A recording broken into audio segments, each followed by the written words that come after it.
Muy buenas, ¿qué tal? ¿Cómo estás? Bienvenido, bienvenida a esta clase en la que te voy a hablar de la guía definitiva para poder perder grasa de una manera en la que se puedan conseguir resultados. Estoy muy contento de poder estar por aquí para intentar ayudarte lo mejor posible y darte los siguientes pasos en tu proceso de pérdida de grasa. Creo que si eres una persona que ya medianamente tiene algo de conocimiento sobre este proceso, más o menos sabes por dónde voy a tirar un poco la línea de conocimiento de esta mini clase, sobre todo porque voy a abarcar dos puntos principalmente, que son el entrenamiento y la nutrición. Por aquí tengo mis super diapositivas que he hecho para que vayas visualizando perfectamente este proceso y sobre todo también puedes recordarte que este jueves a las 7 de la tarde nos vemos en la clase de Hybrid Summer, donde esto que te voy a enseñar será pues una pequeña dosis de información sobre lo que realmente haremos ahí, que será diseñar una rutina de entrenamiento paso a paso para que realmente sea efectiva. Pero bien, considero que todas las personas, ahora mismo me incluyo, estamos en ese proceso de pérdida de grasa, de querer llegar a la playa, sobre todo los que estamos aquí en España, que sé que probablemente tú también me puedas estar viendo desde el otro lado del charco, desde Argentina, México, Perú, Chile, y yo que me siento súper agradecido de poder llegar tan lejos. Pero nosotros aquí en España estamos en época de llegar al verano, ya no queda nada, está entrando el verano, y creo que es el momento de abordar el proceso de la pérdida de grasa. Tengo aquí mi supermando que en general me suele dar problemas y que ahora mismo no me está dando problemas, así que vamos al lío. No quiero meterte paja, lo que quiero es meterte información en el cerebro. Mira, te voy a hacer una pequeña contextualización y voy a pasar por qué tipo de entrenamiento hay que hacer, cómo hay que entender la composición de la pérdida de grasa. A partir de ahí, que si entrenamiento de fuerza, cuáles son las musculaturas de los abdominales que sería interesante trabajar para conseguir ese abdomen marcado que todos pretendemos. Abordar todo desde una perspectiva de trabajo técnicamente correcto, con la mecánica del movimiento, ya lo verás, con un análisis de fibras musculares y luego pues hablaremos de calorías, macros, alimentos y todo lo que tiene que ver con hasta dónde deberías de llegar con esa pérdida de grasa para conseguir el cuerpo que realmente quieres. Antes de empezar, te tengo que decir que todo buen proceso de entrenamiento se rige por un punto de partida correcto, y es que a la hora de empezar tienes que saber a dónde quieres llegar. Y eso no se hace normalmente en el entrenamiento personal y muchos entrenadores no lo saben. Te lo digo yo, que formo muchos entrenadores y que en este caso están muy perdidos. Eso se suele llamar OKR y KPI. Es decir, el OKR es cuáles son las características que tiene que reunir una persona para poder determinar que ha conseguido su objetivo. Pues por ejemplo, si yo lo que quiero es un proceso de pérdida de grasa, lo que tengo que hacer no es ponerme a perder grasa, es primero pensar, vale, ¿hasta dónde quiero llegar? Bien, pues quiero llegar a tener un 10% de grasa como chico, quiero hacerlo a base de entrenamiento híbrido y para ello tengo que seleccionar bien las características de mi entrenamiento y sobre todo el cómo voy a ir haciendo las progresiones para llegar hasta ese punto. Una vez que se determina el finish line, el punto de final, el OKR, se van poniendo puntos intermedios, checkpoints o KPIs, para saber si a lo largo del camino se está llegando por el lado correcto, porque la planificación correcta, el camino correcto, es el que tiene una adaptación en función a lo que va pasando. Yo, por ejemplo, cuando he conseguido mi proceso de pérdida de grasa mejor y más grande que he hecho en mi vida, ha sido a base de ir haciendo pequeñas adaptaciones en función de cómo iba respondiendo mi cuerpo, ¿vale? Entonces, bien, vamos con esto, metámosle caña. Lo primero, ¿qué es lo que hay que entender del proceso de pérdida de grasa? Pues hay que entender la diferencia básica entre lo que es perder grasa y lo que es perder peso. Aquí están confundidas muchas personas, no sé si a ti te pasa, pero perder peso es un error muy común en el que muchas personas centran su proceso sobre esta variable y es algo que tiene bastantes efectos negativos y no genera los resultados que uno pretende. Es decir, que no es lo mismo perder peso o adelgazar que perder grasa, y lo que se busca es perder grasa. Fíjate, como te pongo aquí en la diapositiva, cuando uno tiene un enfoque de perder peso, lo que le pasa es que puede haber una pérdida de grasa, pero sí, también puede haber una pérdida de músculo, y eso no te interesa, ahora te explico por qué, e incluso pérdida de agua. Es decir, que las personas que hacen entrenamiento simplemente para sudar, pues eso, se miden con la báscula, ven que han bajado el peso y no se dan cuenta que eso es una pérdida de agua. Hay muchos cambios en el peso total y eso repercute en la composición corporal a peor, y además hay unos beneficios, hay menores beneficios, sobre todo incluso te diría perjuicios, sobre todo a nivel hormonal, a nivel de sarcopenia, es decir, se pierde masa muscular, hay una deshidratación. Obviamente, cuando hay una bajada de la masa muscular, hay una bajada del rendimiento deportivo y eso hace que se nos vaya todo el proceso al garete, y más si vienes de hacerlo bien en un proceso de hipertrofia y de ganancia de rendimiento en el entrenamiento de fuerza y en el entrenamiento de resistencia. E incluso puede haber un cierto riesgo a padecer enfermedades metabólicas, o bueno, el riesgo puede aumentar respecto a hacer correctamente el proceso, que sería perdiendo grasa. Si nos enfocamos en la pérdida de grasa, que sería la parte de abajo, lo que te va a pasar es que vas a tener un efecto específico sobre la reducción del peso por la pérdida de grasa, es decir, te centras en que lo que pasa es que se reduce el porcentaje de grasa corporal, se minimiza el riesgo de poder perder masa muscular, e incluso normalmente en personas que puedan hacer una recomposición corporal son 4 grupos, que son los obesos, las personas que están muy iniciadas en el entrenamiento, que a mínimo que empiecen a hacer las cosas bien en fuerza y en resistencia, van a ver cómo aumentan masa muscular y pierden grasa a la vez. Las personas que se dopan, que espero que no seas tú, porque yo lo que pretendo con este tipo de información es que se hagan las cosas bien, no con trampas. Y las personas que están desentrenadas, es decir, que si yo ahora mismo, que soy un chico bastante entrenado, dejo de entrenar durante 3 meses, seguramente mi composición corporal cambie a lo largo de este tiempo, y en cuanto retome el entrenamiento pueda someterme a un proceso de recomposición corporal, aumentar un poco mi masa muscular y a perder grasa. Al final, una recomposición corporal sucede cuando estás lejos del techo de entrenamiento máximo, ¿no? Entonces, bueno, creo que la mayoría está muy lejos de cuánto puede exprimir su entrenamiento. Por otro lado, hay un menor cambio en el peso total, es decir, una persona que pierde peso igual tiene que perder, para verse bien, 12 kilos, y una persona que pierde grasa igual pierde la mitad, tiene menos incluso porcentaje de grasa y pierde 6 kilos. Eso es clave. Y sobre todo que hay muchos más beneficios en este proceso de pérdida de grasa respecto a la pérdida de peso. Por ejemplo, hay menor riesgo de enfermedades metabólicas, no hay pérdida de agua, las funciones bioquímicas siguen manteniéndose correctas, el entorno hormonal no se ve mermado, como por ejemplo en la pérdida de peso, porque no se hace de manera agresiva esto de la pérdida de grasa. Muchas chicas, por ejemplo, pierden la regla. Muchos chicos tienen, cuando finalizan un proceso de pérdida de grasa muy extremo, pierden la libido, las chicas también, es decir, el apetito sexual, te encuentras débil. Entonces, en este caso, no pasa eso. Y el rendimiento deportivo incluso se puede mantener si solo uno se centra en la pérdida de grasa. Así que, primer bofetón a la gente que quiera adelgazar. No, hay que perder grasa. Y sobre todo, no hay que perder grasa. Lo que hay que hacer es mejorar la composición corporal enfocándote en la pérdida de grasa. ¿Bien? Cuando hablamos de una pérdida de grasa, creo que es importante entender qué es lo que hay ahí, en la panza, en la tripa, para saber cómo funciona esto. Y es que lo primero que podemos encontrar es el tejido subcutáneo, que es básicamente pues, la chicha que hay por delante de todo lo que serían las musculaturas de los abdominales.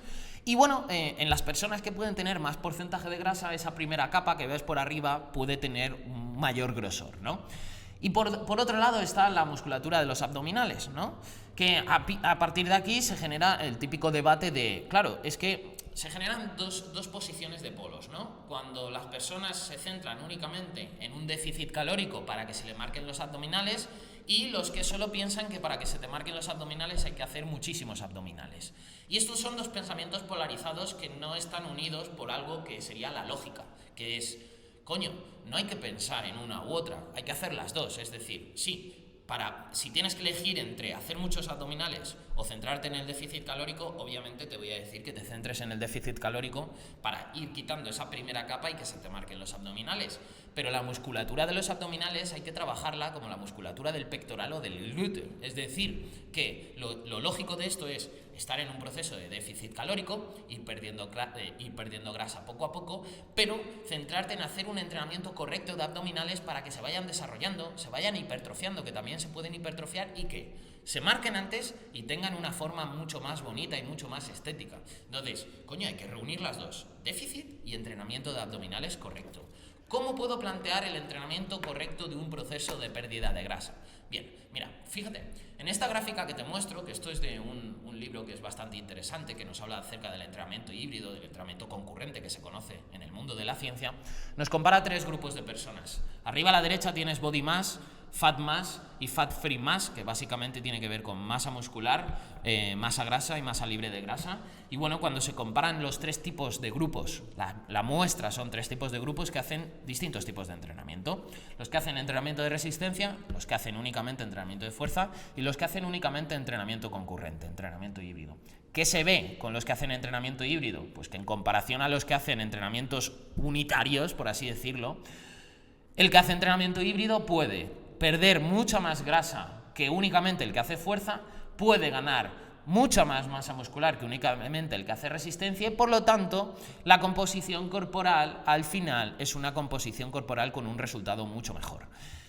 ¿Qué es lo que aquí te recomiendo yo? Que entiendas que cuando estás en pérdida de grasa, seas un chico si eres un chico que eres un gimbro, que te encanta el gimnasio, que quieres ganar masa muscular, si eres una chica que te encanta el gimnasio y que quieres perder grasa, o incluso ese gimbro que quiere perder grasa pero no quiere perder esa masa muscular, coño, que el cardio te puede ayudar de manera lógica, como complemento, a perder grasa de manera mucho más rápida que únicamente centrándote en llamar al cardio, como hacen los culturistas, andar. Los pasos son muy importantes, obviamente, hay que tener una actividad física diaria muy alta y hay que intentar llegar a un nivel de pasos muy alto, pero el entrenamiento de cardio como sesión es algo que va a hacer que la pérdida de grasa se exponencie porque el gasto energético por día en ese momento, en esos días donde hay sesiones de cardio, aumente y entonces al final en el cómputo total de la semana hay mucho más gasto energético y es más fácil. Entonces, coño, si tienes que usar alguna baza para poder perder grasa y hacer bien el proceso, usa la baza de introducir cardio. Ahora bien, antes de pasar a la otra diapositiva, lo siguiente que te quiero decir es que, aunque abordes el cardio y el entrenamiento híbrido en tu proceso de pérdida de grasa, igualmente hay que intentar traquear los pasos. Los pasos, el movimiento diario, lo que se suele conocer como NEAT en el mundo de la ciencia, Non-Exercise Activity Thermogenesis, es básicamente el movimiento que se hace a lo largo del día y que no está programado. Y esto, en el gasto energético por día de una persona, tiene un impacto muy alto, supone un porcentaje muy elevado de las calorías totales que se van a ir gastando en comparación a que únicamente se planteen entrenamientos de fuerza o de resistencia. Entonces, perder grasa se tiene que hacer a base de ser una persona que se mueva. Bien, aparte de ser una persona que entrene, porque el que solo va al gimnasio y hace dieta es una persona que entrena pero que es sedentaria. El que solo va al gimnasio y sale a correr pero que hace dieta es una persona que tiene está más alejada de ese sedentarismo. Pero el que hace entrenamiento híbrido, el que está en déficit y el que además aborda el movimiento diario, está en el contexto perfecto para perder grasa. Te lo digo yo, que actualmente cuando estoy grabando este vídeo he empezado mi proceso en febrero con 94 kilos y ahora mismo estoy en 85 kilos y medio, es decir, llevo 4 kilos y medio y 3, 7, llevo más o menos unos 7, 8 kilos y estoy manteniendo mi rendimiento, me veo súper bien, mi cuerpo funciona, todo va perfecto, pero sobre todo lo que estoy haciendo es, ahora mismo estoy en mis fases finales, 14.000 pasos pautados por día, yo siendo una persona que trabaja sentado. Entonces, bueno, yo estoy metiendo mucho esfuerzo, aquí cada uno que se sacrifique lo que quiera, pero para mí, bueno, pues creo que sabrás que mi cuerpo es parte de mi trabajo y yo no puedo permitirme en parte pues verme mal, ¿no? Porque no te puedo estar aquí vendiendo el decirte que el entrenamiento híbrido funciona si ni siquiera yo estoy predicando con el ejemplo, para mí es importante, ¿no? Pero bueno, fuera de eso, que me pongo como ejemplo para que veas que esto que te cuento es con conocimiento de causa, con atletas y conmigo mismo. El movimiento es muy importante y el entrenamiento es mucho más interesante hacerlo con entrenamiento híbrido. Vamos con lo siguiente y es que, vale, nos metemos en el mundo del entrenamiento de fuerza en lo que serían las musculaturas del core. Vamos un poco con anatomía del core y es que una cosa es el core, que no, y una cosa es el core como concepto, que el core en inglés es núcleo, y básicamente el core son los músculos que crean el núcleo que se van a encargar de estabilizar los distintos movimientos que hay cuando una persona se está moviendo.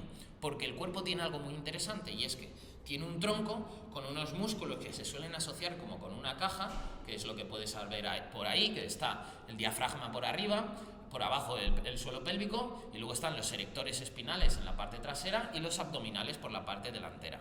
Entonces, lo primero es el core. El core se encarga de estabilizar los movimientos. Tenemos un cuerpo que tiene unos brazos, tenemos un cuerpo que por sus funciones nos da la posibilidad de poder mover los brazos y las piernas, y que gracias a la musculatura del núcleo, del core, nos podemos estabilizar para, por ejemplo, cuando estamos corriendo, que hay un montón de movimientos rotacionales, el core te está ayudando a poder mantenerte recto y que toda la transferencia de fuerza sea correcta. Si yo lo que busco es un abdomen estético, tengo que entender que los músculos de los abdominales son distintos grupos musculares, que unos son más superficiales que otros, que son más profundos, y que cada uno tiene sus funciones. Cada uno tiene unas funciones diferentes. Entonces, respecto a esto no me voy a meter, te voy a dejar aquí esa tabla por si quieres un poco ver qué es la función de cada músculo del core, pero te he dicho que no te quería meter paja, entonces yo creo que lo interesante es que me vaya a los músculos que están por delante, que son los que realmente nos van a ayudar a tener esa forma estética. Entonces aquí hay que pensar en cuanto a cómo tengo que entrenar estos músculos, qué tengo que entender de estos músculos, y a partir de ahí empezar a proceder a introducirlo dentro de tu entrenamiento. Mira, en la musculatura del abdomen, bien, la parte delantera, hay distintos músculos que sería interesante trabajar a nivel estético, que está el recto del abdomen y los oblicuos, porque el transverso es la última capa, la capa profunda, que sería, por eso están en verde, la capa más externa, la capa más profunda, y luego pues tenemos los oblicuos, ¿no? El transverso del abdomen, pues bueno, se suele entrenar como gran músculo estabilizador de una manera en la que se plantean ejercicios de inestabilidad, como puede ser una plancha abdominal en Bosu, y bueno, todo este tipo de ejercicios. Yo me quiero centrar en la estética, que son los tres primeros: recto del abdomen y oblicuos. Fíjate, los oblicuos son unos músculos. El recto del abdomen, esto es un estudio que se hizo con un modelo de ratas para plantear el modelo del cuerpo humano, que se ven dónde están, cuál es la dirección de las fibras musculares. Y lo que se observa es que cuando hablamos de el recto del abdomen, tiene unas fibras con una dirección vertical, es decir, que la contracción tiene que suceder de manera vertical, superior e inferior. Y los oblicuos, tenemos ahí abajo a la izquierda, se puede ver que pone en la imagen EO, que es external oblique, IO es internal oblique, TRA, que es transverso del abdomen, y RA, que es recto del abdomen, rectus abdominis. Fíjate, una cosa muy interesante que se puede ver es que los oblicuos tienen una dirección diferente respecto a cómo se piensa que están. Es decir, que normalmente se piensan que el oblicuo interno y el oblicuo externo están igual, pero uno está más externo que el otro. Y no, el oblicuo externo tiene una dirección diagonal hacia inferior, y el oblicuo interno tiene una dirección diagonal superior, ¿no? Entonces, coño, a partir de aquí pues hay que saber que se pueden plantear distintos ejercicios para atacarlos de manera directa, ¿no? Por ello, si observas la imagen de arriba, la imagen de la derecha, se puede ver que igual el apartado B, que son los oblicuos externos, son los que pueden ayudar a centrarse en sacar esa parte de esa V que a las chicas tanto les gusta de los hombres. Si eres chica, lo siento, no soy yo el que lo dice, y si no te gusta, pues entiende lo que estoy diciendo, ¿no? Pero es sacar esa pequeña V, ¿no? Entonces, ¿cómo tenemos que entender las funciones de estos músculos? Bueno, pues el recto abdominal, que tiene esa longitud, tiene esa dirección superior e inferior, lo que hace es que su función principal es acercar la pelvis a las costillas. Entonces, todos los ejercicios que sean acercar pelvis a costillas van a incidir sobre el recto del abdomen, por eso esa musculatura de los cuadraditos que tanto pica. Pero es verdad que se puede plantear de dos maneras. Desde una parte superior, yo me centro en un ejercicio como el crunch, que es... Yo me centro en un ejercicio como el crunch, que es acercar la pelvis, las costillas a la pelvis, o yo me centro más en la parte inferior, que es acercar la pelvis a las costillas. Bien, luego hay ejercicios que son más complejos y que está todo integrado, ¿no? Donde realmente lo que estoy haciendo es parecer pues ahí una especie de trampa para ratones, ¿no? Pero sí, esta es la función, entonces a partir de aquí pues saldrán un montón de ejercicios que ahora lo veremos. El oblicuo externo es una capa más externa que tiene dos tipos de funciones, al igual que los oblicuos internos, que son las funciones de rotación del tronco, todo lo que tenga que ver con rotación, y la flexión lateral del tronco. Entonces, ¿qué tipos de ejercicios pueden salir a partir de aquí? Pues bueno, te pueden salir, para el recto del abdomen, te pueden salir los crunches abdominales, la elevación de piernas, el crunch abdominal en polea, todo lo que sea hacer un encogimiento como tal del tronco, es decir, acercamiento de pelvis a costillas o de costillas a pelvis, es un ejercicio de recto abdominal y obviamente pues están integrados todos los músculos, ¿no? Esto no quiere decir que unos se apaguen y otros sí que estén, no, es que todo va al unísono, pero el que prima pues puede ser el recto del abdomen. Y luego por otro lado tenemos los oblicuos, que como puedes observar pues son los movimientos que generan rotaciones o flexiones laterales. Entonces, bueno, ahí te he dejado unos ejemplos para que lo tengas en cuenta y que puedas empezar a introducir este tipo de ejercicios. Pero, por ejemplo, en un press Palov, que es el que está ahí en la imagen de la derecha, que es el de la rotación, seguramente si se tiende a hacer una rotación más hacia abajo, se trabaje más el oblicuo externo, y si se hace una rotación más hacia arriba, pues se pueda trabajar un poquito más el oblicuo interno, que bueno, entre trabajar, si tienes que elegir músculos para trabajar a nivel estético, sin duda, oblicuo externo y recto del abdomen, eso seguro. Obviamente nunca, aunque esto está pensado para decirte cómo perder grasa, nunca aconsejaría a alguien centrarse en perder grasa sin trabajar de manera saludable ciertos músculos. Entonces yo también recomendaría ejercicios que tengan que ver con la estabilidad para la musculatura profunda, para el core, sobre todo para el transverso, ¿no? ¿Cómo habría que entrenar esto? Bien, normalmente en el entrenamiento de abdomen se suelen entender estos músculos y trabajar de una manera diferente al resto de músculos estéticos, como puede ser el pectoral, la espalda, el bíceps, el tríceps, el glúteo, el cuádriceps, el isquio.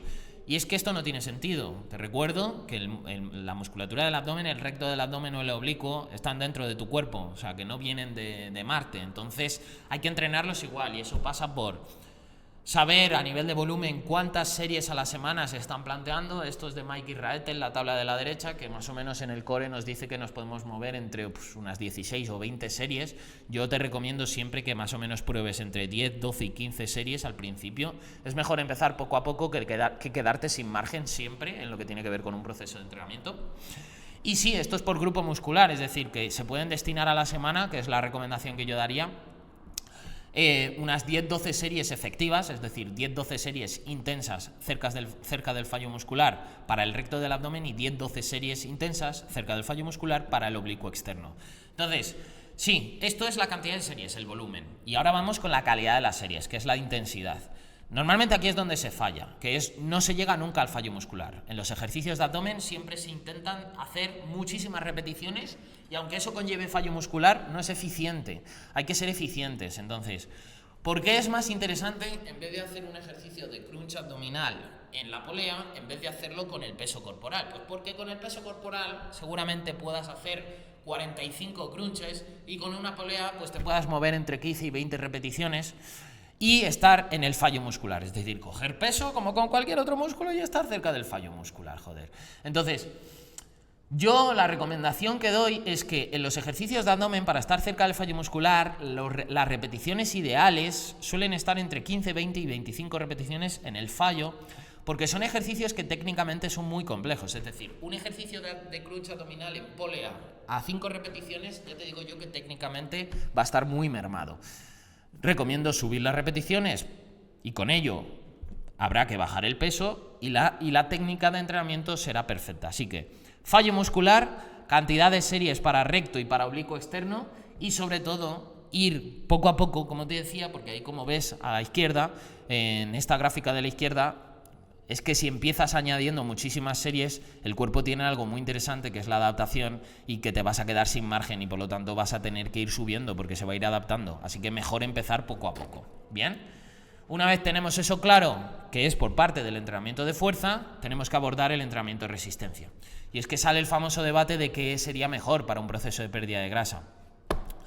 y que se marquen los abdominales. Entrenamiento extensivo o entrenamiento intensivo, es decir, entrenamiento interválico. Mira, en este estudio que tienes arriba a la izquierda, lo que se hace es que se comprueba qué impacto tienen distintos tipos de cardio en el muscle thickness, que es el grosor muscular, en la hipertrofia, ¿no? Y se observa que los entrenamientos que pueden ser más interesantes de cardio, los protocolos, son protocolos polarizados, es decir, entrenamiento polarizado es el entrenamiento en el que se trabajan los dos polos, es decir, a bajita intensidad, despacito, y a alta intensidad, intervalos muy intensos. Entonces, en otros tantos estudios que no te he puesto por aquí, se comprueba de hecho que lo que es interesante para no perder masa muscular, porque te recuerdo que lo que vamos a buscar es mejorar la composición corporal y por eso pasa a preocuparse por la masa muscular, es que el cardio hay que hacerlo por debajo del umbral aeróbico, que está normalmente alrededor del 70% de la frecuencia cardíaca máxima. Y además eso coincide con que aquí, como puedes observar, hay un concepto que sale, que es el fat max, que es el punto en el que se pueden estar oxidando más grasas. Todas estas cosas de oxidación de grasas generan mucha controversia, tanto el fat max como el EPOC, que te voy a contar ahora después, pero es interesante ponerlo sobre la mesa. Y es que entrenamientos al 65-70% de la frecuencia cardíaca máxima, correr, bici, nadar, como quieras, te permiten hacerlo de una manera suave y prolongada en el tiempo. Entonces, 30, 35, 40, una hora de este tipo de entrenamientos, pues te puede generar una gran oxidación de grasas. Es verdad que si hay que elegir en una persona iniciada, pues yo te recomendaría hacerlo más en bici que corriendo, pero no todo el mundo aguanta una hora corriendo, pero sí que más o menos todo el mundo puede aguantar una hora de bici. Es ponerle empeño, obviamente, pero se puede aguantar, ¿no? Y por otro lado, la alta intensidad, ¿no? Que sería irse a niveles muy, muy altos de intensidad, hacer intervalos. Insisto, ya sea bici, correr, en una cinta, bueno, todo lo que sean intervalos cortos, está también comprobado que tienen un mejor efecto sobre un proceso de hipertrofia. Entonces, yo te recomiendo que esto lo tengas en cuenta. A partir de ahí, como salen muchos tipos de intervalos, lo que puede ser interesante son los que se llaman los HIIT cortos, que son intervalos medios de duración. Son intervalos de 1 minuto de intensidad y 2 minutos de descanso, por ejemplo, o 3, depende del nivel del atleta, depende del nivel que tengas, ¿no? Entonces, si haces 1 minuto muy intenso, que yo lo he hecho mucho, y 2 minutos de reposo, te sale un bloque de 3 minutos, y esto por 4 veces, pues te sale un entrenamiento de 12 minutos. ¿Por qué puede ser interesante esto del HIIT? Porque una de las cosas que hace el HIIT, a mí me parece muy interesante siempre llevar al cuerpo a sus máximos, y es que es verdad que al cuerpo le haces empezar a ponerse al máximo a nivel de repartir sangre, repartir oxígeno. Eso lo que hace es que saca al cuerpo de su estado estable de una manera que luego, cuando termines el entrenamiento, va a seguir generando un impacto en volver a estar en un estado de reposo, en seguir oxidando, en seguir gastando energía para poder volver a su estado de reposo. Eso se llama EPOC, que es Exercise Post Oxygen Consumption, ¿vale? Entonces, normalmente se ha generado un debate en que esto del EPOC no tiene tanto impacto como se dice, y puede ser verdad que yo corrobore esto, ¿no? Pero sí que creo que es interesante lo que te estoy contando, ¿no? Que es que para un proceso de pérdida de grasa, y yo lo estoy haciendo, yo lo hago, a mí me parece muy interesante el déficit calórico, el entrenamiento de fuerza correcto, y que el entrenamiento de cardio tenga este concepto incorporado, que es el entrenamiento polarizado, es decir, un día a bajita intensidad y un día a alta intensidad. Porque se suelen poner el uno versus el otro, y uno tiene una ventaja y el otro otra, y es que en 15 minutos de extensivo versus 15 minutos de HIIT, el HIIT te lo comes, el HIIT se lo come, porque el gasto energético por unidad de tiempo es mucho más alto. Pero es verdad que en cuanto a capacidad de poder permanecer haciendo ese tipo de entrenamiento, el entrenamiento de baja intensidad se come al entrenamiento HIIT, porque tú el de baja intensidad, si te pones en una bici, te puedes tirar 3 horas. Y el HIIT no lo puedes hacer durante 3 horas. Entonces, bueno, pues igual en totales el de baja intensidad puede tener un mayor gasto energético, una mayor oxidación de grasa, pero el otro es mucho más eficiente. Así que yo incorporaría ambos. Visto eso, habría que entender cómo empezar a traquear las calorías, ¿no? Cómo empezar a entender el tema de la nutrición. Como no quiero decirte aspectos calóricos para no mermar tu cabeza, sí que te voy a decir lo siguiente. Mira, en el mundo de la nutrición hay una cosa que es muy importante, Y es que una cosa es comer y saber cuántas calorías hay, es decir, una cosa es pensar en calorías y otra cosa es pensar en nutrirse. Porque no es lo mismo tomar 2000 calorías diarias a base de donuts, aunque se esté en déficit, que tomar 2000 calorías a base de reunir todo lo que tiene que haber en una nutrición, nutrirse. ¿Por qué? Porque cuando te centras en nutrirte, al igual que en la composición corporal, con lo de peso, pérdida de peso y pérdida de grasa, cuando uno se centra en nutrirse, lo que está haciendo es que le está dando al cuerpo macronutrientes, micronutrientes, vitaminas, minerales, y hace que todo funcione correctamente. Porque la idea, insisto, no es trabajar desde la capa superficial, es trabajar desde las capas profundas. Entonces, tenemos macronutrientes, que son proteínas, hidratos y grasas. Y luego tenemos micronutrientes, que son las vitaminas y los minerales. Macronutrientes, proteínas. Normalmente, voy primero con carbohidratos. Normalmente, el primer mito que se me ocurre aquí contarte es que los carbohidratos se han asociado a que engordan. Vamos a ver, no me jodas. Todo lo que te metes en el cuerpo, todo lo que comes, engorda. Todo, porque todo tiene calorías. Todo. Entonces, lo de que los carbohidratos engordan, no sé desde dónde me estás viendo, quítatelo de la cabeza. Todo engorda. Es más, si hay algo que engorda, son los alimentos ricos en grasas. Y muchos de ellos son alimentos que se conciben como saludables. Por ejemplo, los pescados, el aceite de oliva, el aguacate, que está súper de moda en el mundo healthy. El aguacate tiene muchísima grasa, los frutos secos. Entonces, mira, por cada gramo de proteínas supone 4 calorías al cuerpo. Por cada gramo de carbohidratos supone 4 calorías al cuerpo. Y por cada gramo de grasas supone al cuerpo 9 calorías, más del doble, 9 calorías de energía. Entonces, aquí es cuando empiezas a entender, a ver. Yo, por ejemplo, he recibido muchas chicas en mi equipo que me decían, joder, no entiendo, no bajo de peso, yo ceno ensaladas y cenas ensaladas. ¿Esa ensalada qué tiene? No tiene nada de proteína. Le estás metiendo frutos secos. Dime si este plato no parece healthy. Una ensalada con algo de cebolla, algo de verduras, se le puede echar, con frutos secos, con aguacate y con alguna salsa. Eso es una ensalada y se concibe como super healthy, se entiende como verde. Joder, pues estás metiendo aguacate, frutos secos que son pura grasa y además no estás metiendo nada de proteína. Plato totalmente desajustado.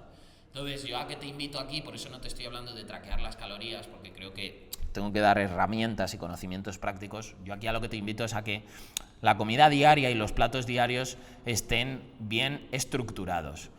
Por ejemplo, también un plato de pasta normalmente suele ser pues muchos espaguetis, que son carbohidratos, y un poco de carne picada, o un poco de pollo, un poco de atún, no lo sé, depende de cómo se plantee.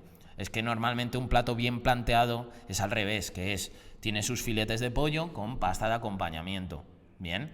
Una cosa que yo hice en mi primer cambio físico cuando iba al instituto y era un chico pues que estaba regordete, fue que yo fui a una nutricionista y yo le decía pues que yo desayunaba pues como aquí en España. Una de las cosas más comunes es desayunar una tostada con un poco de pan y aceite, ¿no? Por encima. Y ella me dijo, no, vas a empezar a introducir un poquito de proteína, métele una loncha de pavo o un par de lonchas de pavo. Genial. Ya a medida que he ido avanzando en mi conocimiento, te das cuenta de que los paquetes de pavo les das la vuelta y pone, sí, paquete de pavo, y pone 65% pavo. Y dices, vale, o sea que cada loncha que me meto realmente pavo es 65% de cada loncha. Genial, eso es muy poco. Entonces, ya ahora mismo estoy en ese punto donde cuando seguía haciéndome mis tostadas, ya no desayuno tostadas, pues tenía mi barra de pan, que son hidratos, que muy bien comer pan, yo como muchísimo pan, y me hacía una tortilla de huevos que tienen un montón de proteínas, o sea que era perfecto. Entonces, vamos con cada uno. Las proteínas, pollo, huevos, pavo, pescado, legumbres, yogur, etcétera. Unos más ricos que otros. Normalmente el pollo versus la ternera es mucho más magro, es decir, el pollo no tiene tanta grasa como la ternera o el cerdo, entonces hay que seleccionar bien cuáles son las proteínas que se van a empezar a ingerir, y a medida que se vaya bajando de grasa, sobre todo, hay que ir quitando cosas. Si se empieza metiendo cerdo, que está muy bien, luego vas quitándolo, y la ternera, pues bueno, yo meto bastante ternera, pero no es lo mismo, tiene más grasa. Los huevos es el alimento por excelencia de las proteínas.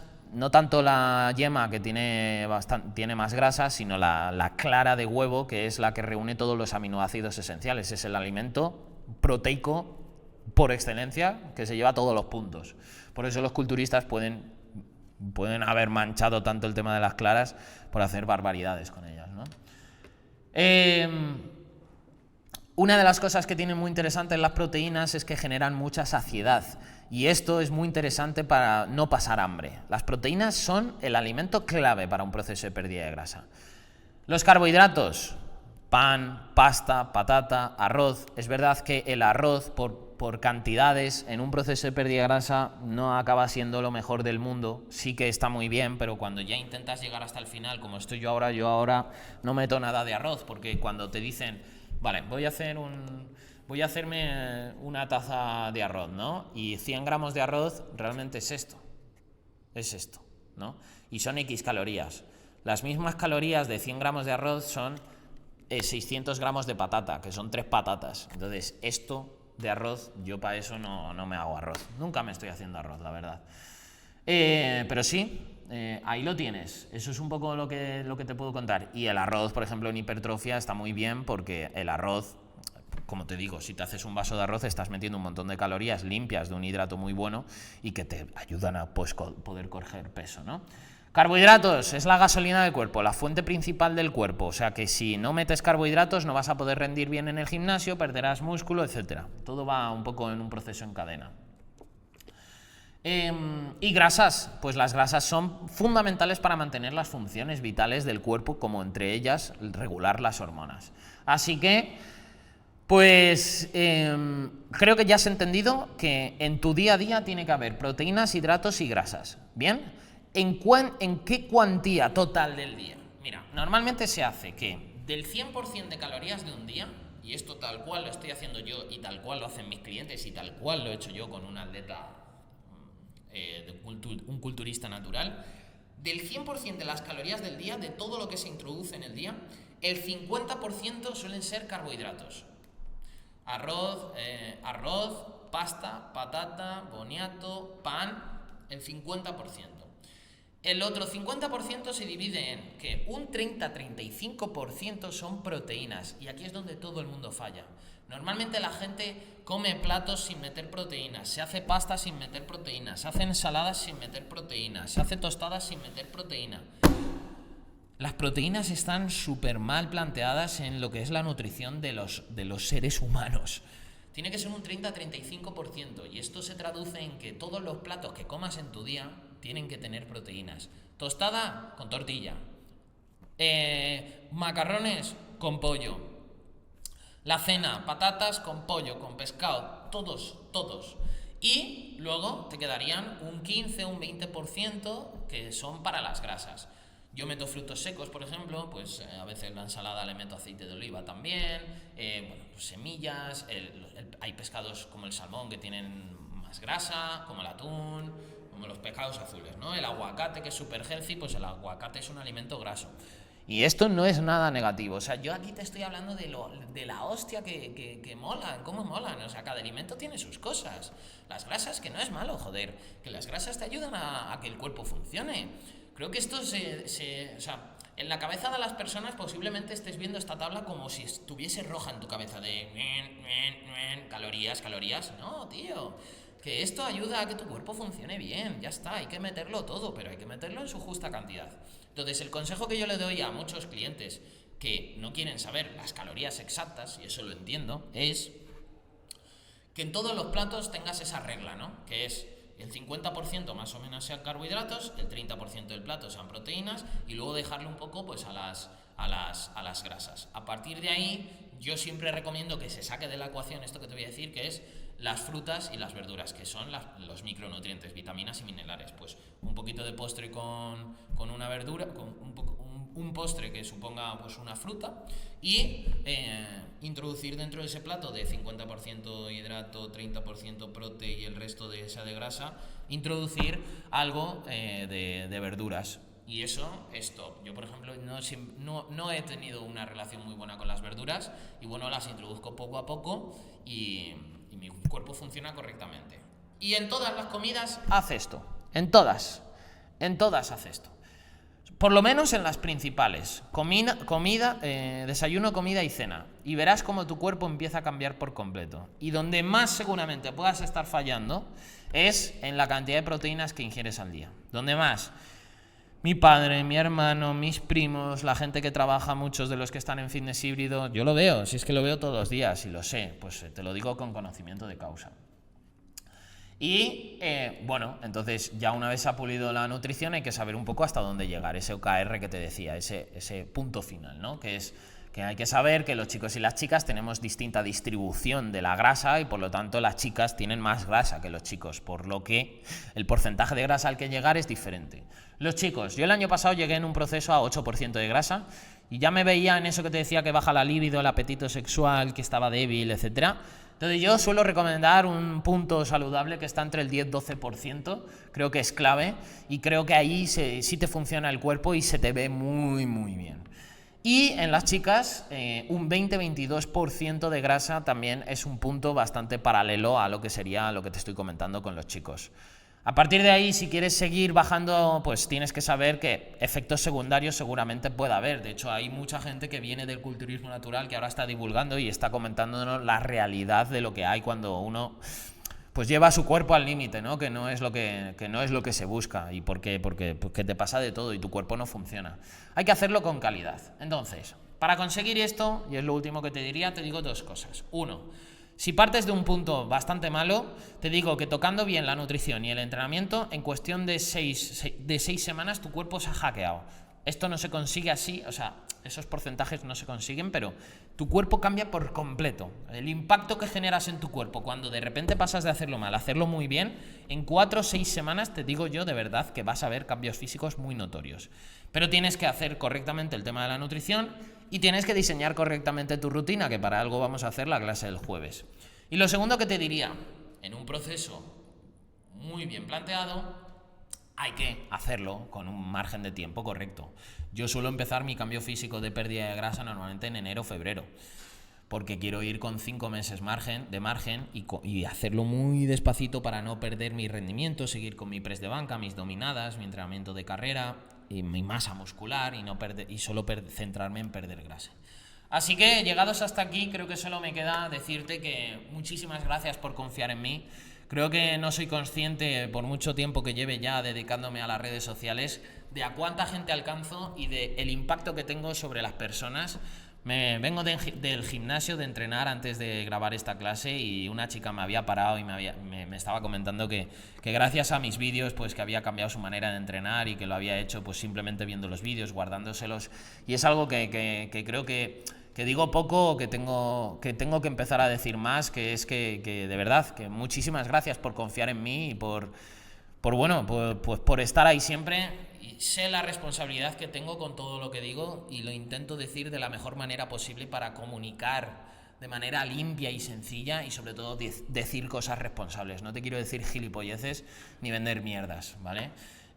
Así que, sin más, que pases pues muy buen día allá donde estés y que este jueves recuerda que nos vemos en Hybrid Summer en cómo diseñar tu rutina paso a paso para poder hacer las cosas bien y disfrutar del verano, ¿vale? Ahí te voy a enseñar muchas cosas, habrá sorpresas, espero que estés por ahí, que además ya sabes que lo vamos a pasar bien, ¿vale? Te envío un abrazote enorme, te quiero mucho. Adiós.